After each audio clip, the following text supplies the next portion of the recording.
For decades, you have been told the same thing. Your anxiety is a chemical imbalance.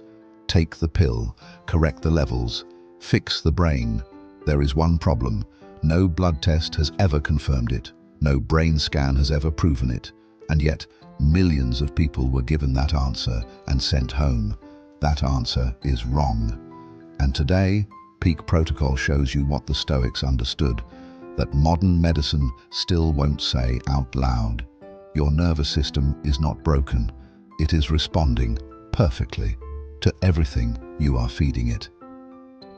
2,000 years ago, Epictetus wrote, "Some things are in our control, and some things are not." The problem is this. Most people have been trained to treat anxiety as if it is a chemical problem, outside their control. Adjust the dosage, wait for the fix, keep suffering. But that is not a solution. That is a system built on your continued dependence on the system. The first place anxiety lives is not in your head, it lives in your body. When you operate on 5 hours of sleep, 3 coffees, a phone screen the moment you wake, and 0 silence, your nervous system stays in a permanent state of red alert, fight or flight, active, scanning, burning.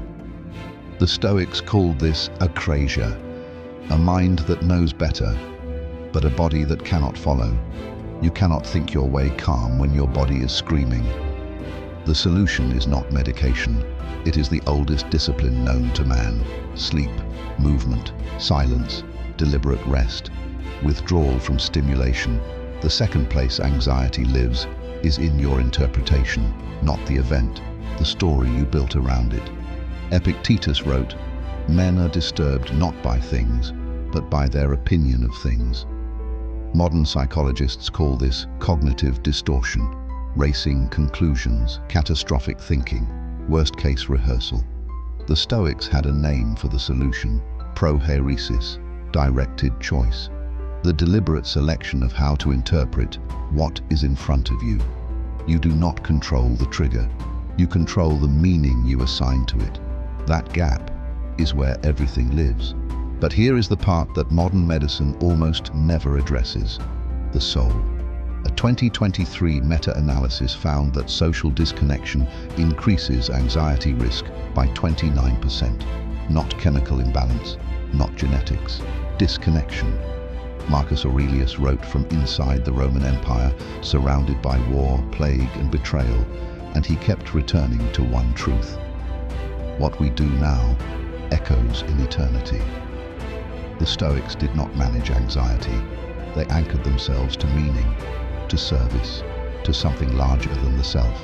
That anchor is the cure the prescription bottle cannot provide. So here is the Peak Protocol. 3 disciplines, not hacks, disciplines. First, regulate the body. 1 hour before sleep, no screens, no stimulants, no input. Let your nervous system learn what safety actually feels like. Second, audit the mind. Every morning, write 3 things that are in your control today. Everything else, release. This is the Stoic dichotomy made physical. Third, anchor the soul. Choose 1 act of service this week, something that costs you something. Anxiety thrives in the self-focused mind. It cannot survive in a life built for others. Your anxiety is not a chemical imbalance. It is a signal. Body under siege, mind in distortion, soul unanchored. The Stoics built an entire philosophy to address all 3, 2,000 years before psychiatry existed. They did not call it therapy. They called it living well. Peak Protocol. Peak is not a place. It's a practice. If this landed, subscribe. The next protocol waits for you.